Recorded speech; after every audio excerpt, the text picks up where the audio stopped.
गुजरात के तापी जिले की सोनगढ़ तालुका पंचायत में सत्ता गठन को लेकर राजनीतिक सरगर्मियां तेज हो गई है। स्थानीय राजस्व चुनाव 2026 के बाद पंचायत में भाजपा और कांग्रेस को समान रूप से 9 सीटें मिलने से सत्ता का समीकरण बेहद ही रोचक हो गया था। सत्ता गठन की प्रक्रिया के दौरान कांग्रेस के निर्वाचित सदस्य दिनेश भाई गामित की अनुपस्थिति ने पूरे कार्यक्रम को नया मोड़ दे दिया, जिसके बाद भाजपा पंचायत में सत्ता स्थापित करने में सफल रही। दिनेश भाई गामित की गैर हाजिरी के बाद क्षेत्र में राजनीतिक चर्चाएं तेज हो गई। इस बीच पूर्व तालुका पंचायत प्रमुख प्रीतिबेन गामित के पति याकूब भाई गामित का नाम भी चर्चा में आया। कुछ राजनीतिक हलकों में उन पर अप्रत्यक्ष रूप से सवाल उठाए गए। हालांकि इन आरोपों के समर्थन में अब तक कोई आधिकारिक प्रमाण सामने नहीं आया है। याकूब भाई गामित ने सभी आरोपों को निराधार बताते हुए कहा कि उनकी छवि खराब करने का प्रयास है। उन्होंने कहा कि वे वर्षों से कांग्रेस पार्टी से जुड़े हैं और हमेशा पार्टी के हित में कार्य करते रहे हैं। उन्होंने स्पष्ट किया है दिनेश भाई गामित की अनुपस्थिति से उनका कोई संबंध नहीं है। साथ ही उन्होंने पूरे मामले की निष्पक्ष जांच की मांग की है। फिलहाल दिनेश भाई की गैर हाजिरी का वास्तविक कारण स्पष्ट नहीं हो सका है। याकूब भाई एम गामित, मुकाम पोस्ट मलंगदेव, तालुका सोनगढ़, जिल्लो तापी।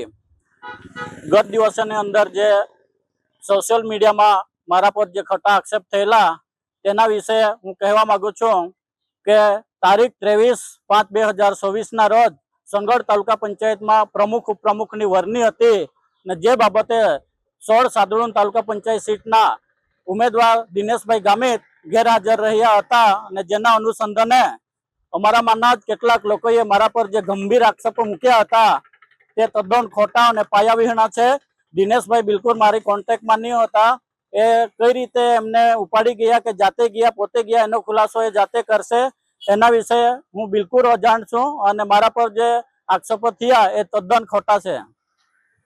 આપ જે વિસ્તારમાં જે લીડ મેળવી છે કયા પ્રકારની લીડ મેળવી અને શું શું આક્ષેપો શેના માટે થયા છે? હું તાલુકા પંચાયત સીટ ચિમેર પર લડ્યો હતો અને ચિમેર સીટ સંપૂર્ણ જંગલ જમીન ધરાવતા ગામડાઓ છે અને ત્યાં બીજેપીનું બી પ્રભુત્વ વધારે છે। તો છતાં પાર્ટી માટે અને આ સીટ જીતવા માટે તનતોડ મહેનત કરી અને એનું પરિણામ દેખાય છે।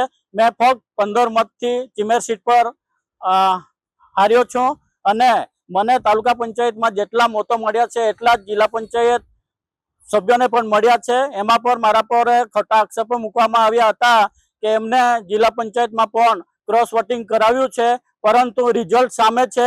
તાલુકા પંચાયત સીટના ઉમેદવારને જેટલા મતો મળ્યા છે એટલા જ મતો જિલ્લા પંચાયત સીટના ઉમેદવારને પણ મળ્યા છે અને એ રિઝલ્ટ પણ સામે છે। જે દિવસે વરણીનો કાર્યક્રમ હતો એ દિવસે ઉમેદવાર અને આ બંને હાજર નહોતા જેના કારણે આક્ષેપો થયા, તો એના વિશે આપ શું કહેશો? જે દિવસે પ્રમુખ ઉપપ્રમુખની વરણી હતી એના લગભગ 3 દિવસ પહેલા આ સાદુળણ સીટના ઉમેદવાર એટલે કે ચૂંટાયેલા સભ્ય દિનેશ ગામિત એ ગાયબ હતા અને એની શોધખોળ માટે અમે તનતોડ મહેનત કરી હતી, તો છતાં એમની કોઈ અમને જાણકારી મળી ન હતી અને જે દિવસે પ્રમુખ ઉપપ્રમુખની વરણી હતી એ દિવસે એ ન મળ્યા એના લીધે મેં ત્યાં ગેરહાજર હતો અને એક સામાજિક પ્રસંગ પણ હતો। એના લીધે મારું આખું ગામ અને મારું પરિવાર સાથે અમે ઉચ્છલ તાલુકામાં નારણપુર ગામે એક સામાજિક પ્રસંગમાં જોડાયા હતા। કોંગ્રેસ પક્ષ પાસે આપની શું અપેક્ષા રહેશે?